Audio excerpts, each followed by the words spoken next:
గౌతమ్ ఇప్పుడున్న టాప్ 2 ఏదైతే రన్నర్లో ఉన్నాడో అది డిజర్వా? డిజర్వ్ అంటే బేసిక్గా వైల్డ్ కార్డ్కి వచ్చి అంతవరకు రావడం అనేది నా దృష్టిలో విన్నర్ అన్నట్టే. ఎందుకంటే ఒక వైల్డ్ కార్డ్ 6th వీక్లో వచ్చి మాతో మేమందరం కలిసి వచ్చాము.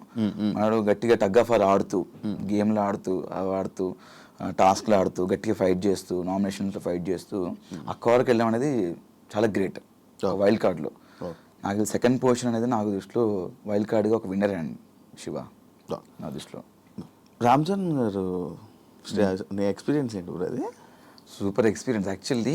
అక్కడ కూడా మీరు చూసినట్టయితే టెలికాస్ట్ చూసారేమో, నేను చూడలే యాక్చువల్లీ. అక్కడ జరిగింది ఏంటంటే ఉన్న 22 మంది 20 మంది ఇద్దరు స్టేజ్ పై ఉన్నారు.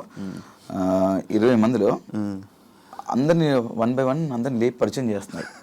రామ్ చరణ్ గారికి పరిచయం చేస్తున్నారు నాకు సార్. అలా చేస్తున్నప్పుడు నన్ను స్కిప్ చేశారు మధ్యలో. అదేం సార్ స్కిప్ చేశారు అంటే మాట్లాడలేదు. అందరిని పరిచయం నాకు లాస్ట్ నన్ను లేపారు. సార్ నేను ఉన్నాను సార్, నాకు అందరితో పరిచయం చేస్తే ఏముంటుంది అవినాష్, నువ్వు సెపరేట్ కదా అన్నారు. దాని తర్వాత ఇంకా నేను ఎత్తుకోవడమే చరణ్ స్వామి అని స్టార్ట్ చేశాను. చేసిన తర్వాత ఫుల్ నవ్వుకున్నారు. నాకు చాలా హ్యాపీ అనిపించింది. ఎందుకంటే రామ్ చరణ్ గారిని ఫస్ట్ టైం చూడడం, అంటే రియల్గా చూడడం, డైరెక్ట్గా చూడడం ఫస్ట్ టైం అనమాట. చాలా బాగుంది. ఇంకా వెళ్ళి పరిగెత్తుకు షూ తీసి సక్ చేసుకున్నది అంతా లేదు, టెలికాస్ట్ లేదంట. చాలా బాగా చెప్పారు ఆయన. చూస్తాము, మా అమ్మగారు చెప్తుంటారు, రెగ్యులర్గా చూస్తుంటారు, మీకు కామెడీ చాలా బాగా చేస్తారని చెప్పారు స్టేజ్ పైన. ఆ టెలికాస్ట్లో ఉందో లేదో నాకు తెలియదు, బట్ చాలా మంచిగా అనిపించింది. ఎందుకంటే సీజన్ 4కి చిరంజీవి గారు రావడం అండ్ నేను సీజన్ 8లో మళ్ళీ ఉండడం, ఇక్కడ దీనికి రామ్ చరణ్ గారు రావడం చాలా హ్యాపీగా ఉంది. నేను ఇంకొకటి ఈ సీజన్ గురించి విన్నది ఏంటంటే, ఫస్ట్ సీజన్ ఎటువంటి సింపతి లేకుండా ఎటువంటి ఏమీ లేకుండా నడిచిన సీజన్ అని చెప్పాను. నన్ను యాక్సెప్ట్ చేస్తావు బ్రో నువ్వు? యాక్సెప్ట్ అంటే యాక్చువల్లీ నేను సీజన్ 1 చూడలేదు. మధ్య మధ్యలో కొన్ని బిట్లు చూసాను. జెన్యున్ ఒప్పుకుంటాను భయ్య, మేము చూస్తామని చెప్తే లేకపోతే చూడలేను. దానికి చూడలేదు కాబట్టి సమాధానం చెప్పలేను. ఇప్పుడు దాకా జరిగిన ప్రతి సీజన్ విన్నింగ్ వెనక ఏదో ఒక సింపతి కానీ లేకపోతే ఏదో ఒక సిచ్యువేషన్ వస్తుంది, సింపతి అనే పాయింట్ కానీ లేకపోతే అలాంటి సందర్భం ఈ సీజన్లో రాలేదు. ప్లెయిన్గా వెళ్ళి ఇలా కప్పు కొట్టారు అని చెప్పి ఉంది. దానికి ఏమంటావు? అంటే లోపల ఏమైనా సింపతి డ్రామా కానీ లేకపోతే అలాంటివి ఏమైనా జరిగాయా అని? అంటే మనడు ఫస్ట్ నుంచి నిఖిల్ ఎమోషనల్గా ఏదో ఎమోషనల్ లో ఉన్నా అని చెప్పేసి ఫస్ట్ నుంచి ఉన్నాడు. నేను కూడా బయట చూసినప్పుడు ఏంటి ఏడు బాగా ఆడతాడు కదా, కొంచెం డల్ ఉన్నా అని చెప్పి లోపలికి వెళ్ళి చెప్పా, అరే ఏంట్రా 3-4 వారాలు నువ్వు అంత ఏం లేదు ఇంకా సరిగా ఆడట్లేదంటే, లేదురా నేను యాక్చువల్లీ నేను ఇట్లే ఉంటారా నేను అన్నాడు. తర్వాత కొంచెం లోగా ఫీల్ అవుతున్నానని చెప్పేసి ఫీల్ అయిపోయిన తర్వాత మధ్యలో బయట నుంచి ఎక్స్ కంటెస్టెంట్స్ వచ్చి నామినేషన్ చేసిన తర్వాత కెమెరాకి వెళ్ళి, జనాలు నాకు ఓట్లు వేయకండి, నన్ను ఎలిమినేట్ చేసేయండి, నేను గేమ్ ఆడను, వెళ్ళిపోతాను నేను అని చెప్పుకున్నాడు.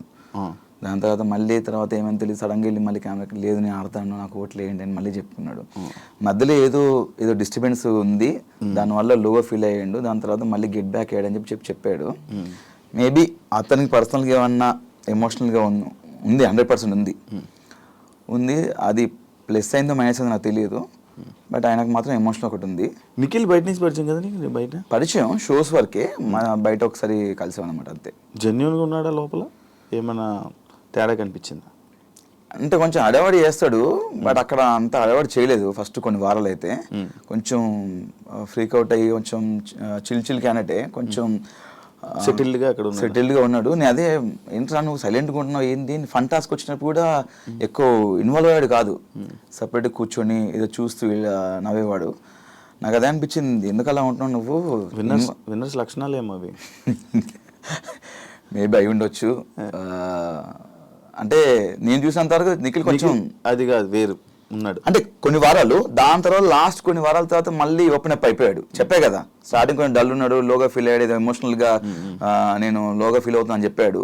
దాంతో నేను వాడు అట్లా ఫీల్ అయినప్పుడు కూడా నేను వెళ్ళి చెప్పాను, అలా ఉండకరా, తినకుండా పడుకోవడం జరిగింది ఒక 2 సార్లు. నేను వెళ్ళి తిన్నురా, నీ పక్క తీసుకొస్తా కావంటే ఫుడ్ అని 3 o'clock 4 o'clock అలా ఉన్నవాడు. దాని తర్వాత ఈ ఫ్యామిలీ వీక్ ఏదైతే ఉందో బయట నుంచి కొంతమంది సెలబ్రిటీస్ రావడం, దాని తర్వాత మారిపోయాడు మొత్తం మళ్ళీ. ఒకటి ఉంది బ్రో, కన్నడ తెలుగు. కన్నడ తెలుగు ఓకే, కన్నడ తెలుగు ఈ డిఫరెన్సెస్ లోపల ఏమైనా కనిపించాయా? నాకైతే ఏం కనిపించలేదు. అంత డిఫరెన్స్ చూసేందుకు నాకు టైం లేదు. ఫస్ట్ ఆఫ్ ఆల్ లోపల గేమ్ ఆడుకుంటూ వెళ్ళిపోతున్నాను. ఆ డిఫరెన్స్ అయితే నాకు లోపలైతే ఏం కనిపించలేదు. అందరం కలిసే ఉన్నాం, అందరం ఫన్ చేద్దాం. ఈ ఫినాలేలో ఏదో ఒక టాపిక్ ఏదో జరిగిందంట, అది లైక్ మా కన్నడ వాడు గెలిచారు అని చెప్పి టీంలో మెంబర్ ఎవరు మన జరిగిందంట. నన్ను అడిగారు, బట్ నేను చూడలేదు. ఒకళ్ళు చూస్తే దాని గురించి చెప్పొచ్చు, కానీ నా వరకు రాలేదు కాబట్టి మనం దాని గురించి రెస్పాండ్ అవ్వడం వేస్ట్ అంటున్నాను. హౌస్లో అందరు కంటెస్టెంట్లు కొంచెం డల్గా ఉన్నారు. లైక్ ఓన్లీ నామినేషన్స్ వచ్చినప్పుడే రేజ్ అవ్వడం, కానీ టాస్క్లు వచ్చిన మిగతా అవును మిగతా అప్పుడు సైలెంట్గా ఇటు సైడ్కి వెళ్ళి వాకింగ్ చేసుకోవడాలు, అటు సైడ్కి వెళ్ళి వాళ్ళు ఉండాలి. నామినేషన్స్ అప్పుడు సడన్గా ఏదో ఫైర్ వచ్చినట్టు చేసేవాళ్ళు కొంతమంది. జరిగింది ఇది. అంటే నేను కూడా అనుకున్నాను, అంటే కొంతమంది నామినేషన్స్ అప్పుడే మాట్లాడుతున్నాను, మిగతా అంతా మాట్లాడలేదు. వాళ్ళందరూ టాప్ 5కి వచ్చేసారు, లాస్ట్ వరకు వచ్చేసారు. మనం అన్ని చేసాం, మనకి ఎందుకు రాలేదురా టాప్ 5లో బయటకు వచ్చేసాం మనం అని నాకు అనిపించింది. అదొకటే కాదు కదా, అంటే నామినేషన్ ప్రక్రియ ఒకటే కాదు కదా, చాలా ప్రక్రియలు, టాస్క్ ఉంటుంది, అవి ఉంటాయి, అన్ని ఉంటాయి. టాస్క్లు ఆడారు అంటే ఏమనంటే టాస్క్ ఒకటే కాదు, పర్సనాలిటీ కూడా అంటున్నారు. పర్సనాలిటీ ఎవరు చూపించలే? పర్సనాలిటీ అంటే ఆ పర్సనాలిటీ కాదు, క్యారెక్టర్ అంటే పర్సనాలిటీ అంటే నాకు అది బేసిక్గా అందరూ పర్సనాలిటీ అంటున్నారు. నాకు అర్థం కాలేదు పర్సనాలిటీ అంటే ఏంటి. ఫస్ట్ నేను అదే అనుకున్నాను, పర్సనాలిటీ అంటే బాడీ పర్సనాలిటీ అని అనుకున్నాను. అదే పర్సనాలిటీ అంటున్నారు, నాకు కూడా అర్థం కాలేదు. అంటే మనం ఉండే విధానం అంట పర్సనాలిటీ అంటే, ఉండే విధానము, మనం బిహేవ్ చేసేది పర్సనాలిటీ అంట. అది కూడా గేమ్ కిందకి వస్తా అని చెప్పారు.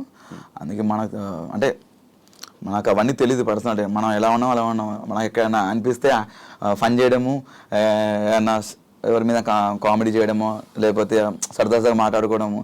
నాకేంటంటే నాకు తెలియక నేను అన్ని అడిగేశాను. మనం చాలా ఓపెన్ ఉంటాం కదా, బయట కూడా ఏంటో నీకు తెలుసు కదా, అలానే ఉన్నాం లోపల కూడా. కొంతమంది మరి నామినేషన్స్ అప్పుడు మాట్లాడడం, మిగతా అంత సైలెంట్గా ఉండడం అలా జరిగింది. సీజన్ 4కి 8కి డిఫరెన్స్ ఏంటి? 4 సంవత్సరాలు తేడా అని చెప్పక చచ్చి చెప్తావు అలా చెప్పను. సీజన్ 4కి చేతు అలాంటివి. దానివల్ల నువ్వేమైనా నీ క్యారెక్టర్ లైక్ అక్కడ సీజన్ 4లో నీ ఎంటర్టైన్మెంట్ వేరు, అక్కడ మనుషులు బట్టో లేకపోతే ఏంటో నాకు తెలియదు. సీజన్ 8లో నీ ఎంటర్టైన్మెంట్ వేరు, కొంచెం తగ్గింది. సీజన్ 8లో కొంచెం తగ్గింది. అవును, 4తో పోలిస్తే. ఓకే, అంటే బేసిక్ ఏంటంటే అప్పుడు పెళ్ళి అవ్వలేదు కదా, మన అంటే ఇంకా అన్ని ఫన్, లేడీస్తో ఫన్ చేసేవాళ్ళము, చిన్న ఫ్లట్టింగ్ ఇక్కడ కూడా చేశాను. నేను చేయట్లేదు, ఇప్పుడు కూడా చేసా పెళ్ళైన తర్వాత కూడా. అంటే బేసిక్గా అక్కడ సీజన్ 4లో ఉన్నటువంటి కంటెస్టెంట్స్ బాగా కనెక్ట్ అయిపోయి మనం ఏమైనా చేయగానే మనకు రెస్పాండ్ అయ్యేవాళ్ళు. ఇక్కడ ఏంటంటే ఇక్కడ ఏమైనా అందామంటే భయం వేసేది, ఎవరితో ఫన్ చేద్దామంటే భయం వేసేది, ఎవరైనా రియాక్ట్ అవుతో తెలియదు. చూసావు కొంతమంది బుల్లింగ్ అన్నారు, కొంతమంది ఆమె కామెడీ చేద్దన్నారు. అక్కడి నుంచి నాకు ఇంకా ఎవరైనా కామెడీ చేద్దామని అడిగి చేసేవాడిని. సో ఇక్కడ ఏంటంటే మాకు బిగ్ బాస్ ఫన్ టాస్క్లు ఇచ్చేవాళ్ళు. ఏ టాస్క్ చేసిన తర్వాత ముందు ఒక డిస్క్లైమర్, దాని ఏమంటారు డిస్క్లైమరేనా ప్రొనౌన్సియేషన్, ఓకే ఆ చెప్పి ఎవరిని ఉద్దేశించి కాదు, సరదాగా నవ్వుకోవడానికి. మనం సినిమా థియేటర్లో ముందు వస్తాయి కదా, ధూమపానం మద్యపానం ఆరోగ్యానికి ఎవరిని ఉద్దేశించి కాదు, సరదాగా నవ్వించడానికి. కేవలం మేము మీ క్యారెక్టర్ కొంచెం ఎగ్జాజరేషనా ఏంటది, అది కాదు, అది కూడా రెండు కాక ఇంకోటి ఉంది, ఏంటది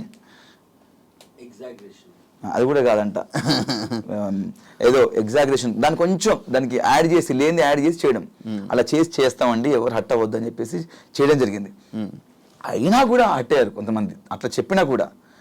కొంతమంది తీసుకున్నప్పుడు మనం కొన్ని చేద్దాం అనుకుంటాం, ఈ సిచ్యువేషన్లో ఇది వచ్చినప్పుడు ఏదైనా పంచ్ చేద్దాం అనుకుంటాం, ఏమైనా ఫన్ చేద్దాం అనుకుంటాం. కొంతమంది తీసుకున్నప్పుడు అక్కడ తగ్గింది అలాంటి ప్లేసెస్. అండ్ అది కాకుండా సీజన్ 4లో 7th వీక్ వరకు అవినాష్ ఓన్లీ కామెడీ చేశాడు, సీరియస్ యాంగిలే చూడలా. మనకు లేదు అది ఫస్ట్ ఆఫ్ ఆల్. ఈసారి స్టార్టింగ్ వెళ్ళంగానే వచ్చింది. స్టార్టింగ్ మనం లేనిది మనం క్రియేట్ చేసి లేనిది చేస్తే ఇంకా నాకు తిక్కరేగింది. బుల్లింగ్ అన్నారు, అదే అన్నారు, నాకు నచ్చలేదు అన్నారు. అరే నాకు నచ్చినప్పుడు ఒకటి మమ్మల్ని లోపల ఎందుకు పంపించారు, చేయని పంపించాను. నువ్వు వచ్చిన వాళ్ళు కూడా మనతో పాటు వచ్చిన వాళ్ళే, తీసుకున్న వాళ్ళు కూడా. అతను వచ్చిన వాళ్ళు మనతో పాటు వచ్చిన వాడే, నువ్వే తీసుకున్నప్పుడు అరే మనం చేసింది చేయమని ఫన్ చేయమని మమ్మల్ని పంపించారు, నువ్వు రాగానే నువ్వు తీసుకొని అది తీసుకొని నాకు తెలియదు ఫస్ట్ ఆఫ్ ఆల్ నచ్చదని. దాని మీద నువ్వు ఫైట్ చేసి అదే పాయింట్ మీద నువ్వు దాన్ని లాగుతున్నావు, ఇంకా దాన్ని హైలైట్ చేసి ఏదో నెగిటివ్ చేయాలి అని చెప్పేసి చిన్న చిన్న విషయాన్ని పెద్ద చేయడాన్ని నువ్వు చూస్తున్నావు. నేను ఎందుకు కూరుకుంటా?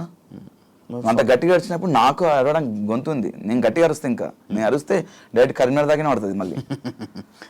అందుకే అరిచింది తప్ప అక్కడ ఏదో పర్టికులర్ నేను పృథ్వీతో కూడా కావాలని రేస్ చేసిన పాయింట్ అనుకుంటే పృథ్వీ దీని గొడవ, లేకపోతే అసలు కావాలని రేట్ చేసింది ఆయన. ఫస్ట్ ఆఫ్ ఆల్ నేను చాలా నీట్గా మాడుతున్నాను.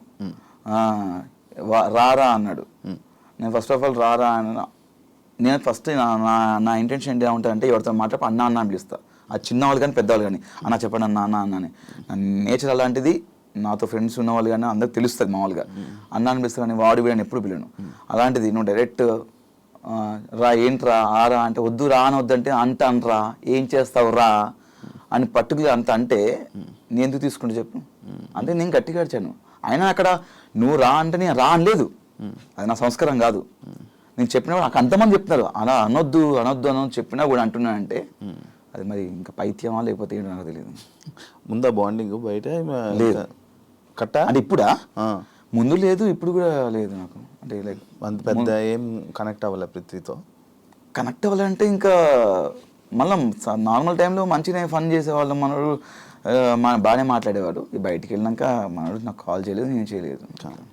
బయట కష్టపడి అదే లైక్ ఎలా అంటే తగ్గావు కదా ఏ విషయంలో? బాడీ విషయం. బాడీ తగ్గాను ఫుడ్ విషయంలో. అంటే లైక్ మనకు అలా ఉండేదన్నమాట. కొంచెం మధ్యలో స్టమక్ అప్సెట్ అయిపోవడం, ఫుడ్ డాక్టర్ ఇదే ఫుడ్ తినాలని చెప్పడం. అది ఏమైంది ఆ సిచ్యువేషన్ ఏంటది? బయటికి వెళ్ళొచ్చావు? బయటికి వెళ్ళాను. బేసిక్ ఏం జరిగిందంటే నాకు గత 3-4 డేస్ నుంచి స్టమక్ బాగా అప్సెట్ అయ్యి ఎలా అంటే ఇంకా అవ్వట్లేదు. చచ్చిపోయేంత పెయిన్ వచ్చింది. అవ్వట్లేదు. ఇంకా రోజు మెడికల్ రూమ్కి వెళ్తున్నాను. బేసిక్గా ఏదో ఫుడ్ నాకు పర్లేదంట. నేను బంగాళదుంప తిన్నాను. బేసిక్గా బయట కూడా తిన్నాను. అక్కడ బంగాళదుంప వచ్చేది, వాడు చేసేవాడు తేజగాడు, హరితేజ గారు చేసేవాడు, తినేవాడిని. అండ్ ఈ దాల్ పప్పు కూడా. అది లోపలికి వెళ్ళినాక వాళ్ళు సంథింగ్ 3 డేస్ నుంచి ఏదో బ్లడ్ తీసుకున్నారు, శాంపిల్స్ టెస్ట్లు వచ్చినాయి, రిపోర్ట్స్ వచ్చినాయి. అదే టెస్ట్లు చేశారు, రిపోర్ట్స్ వచ్చినాయి. మీకు చాలా ప్రాబ్లం అయ్యేటట్టుంది, ఇది మీరు వెళ్ళిపోవాల్సిందే, లేకపోతే మీకే ఫ్యూచర్లో ప్రాబ్లం అవుతుంది. నాకు తెలిసి మీరు వెళ్ళి ఒకసారి సర్జరీ చేయించుకుంటే సర్జరీ చేసే సిచ్యువేషన్స్ ఉన్నాయని చెప్పారు. షాక్ నేను. ఒడి అమ్మ వచ్చి 3 వారాలు అయింది. వెళ్ళిపోతానేమో వెళ్ళిపోమన్నారు. ఇంకా బయటకు వచ్చేసి మెయిన్ గేట్ నుంచి అన్నారు. ఇంకా వీళ్ళేమో చెప్తే వీళ్ళు అంత ప్రాంక్ అనుకుంటున్నారు. ఒరే ప్రాంక్ కాదురా నిజంగా బాబు వెళ్ళిపోమన్నారు. నమ్మలేదు. ఇంకా వాళ్ళందరూ ఏడుస్తుంటే నాకు ఏడుపు వచ్చేసింది భయంకరంగా. నేను ఏడ్చేసాను, వాళ్ళందరూ ఏడ్చారు. ఫస్ట్ హౌస్ మొత్తం ఏడ్చారు. పృథ్వీ నాతో గొడవ పెట్టి నన్ను ఒరే అన్న వాడు పృథ్వీ కూడా ఏడ్చేసాడు. వెళ్ళి ఇంకా సారీ బ్రో నేను అలా ఆ రోజు తప్పుగా అన్నాను అని చెప్పి అక్షణ సారీ చెప్పేసామని. It's okay bro, it's a part of game, మీరు తెలియక అంటారు, ఇట్స్ ఓకే అని చెప్పేసి వచ్చేసాను. బయటకు వచ్చిన తర్వాత అలా ఎలా అని చెప్పేసి నేను ఫైట్ చేసి నాకు మళ్ళీ టెస్ట్లు చేయండి అని చెప్పి నేను ఊరుకోలేదు. మళ్ళీ టెస్ట్లు చేయించుకున్నాను.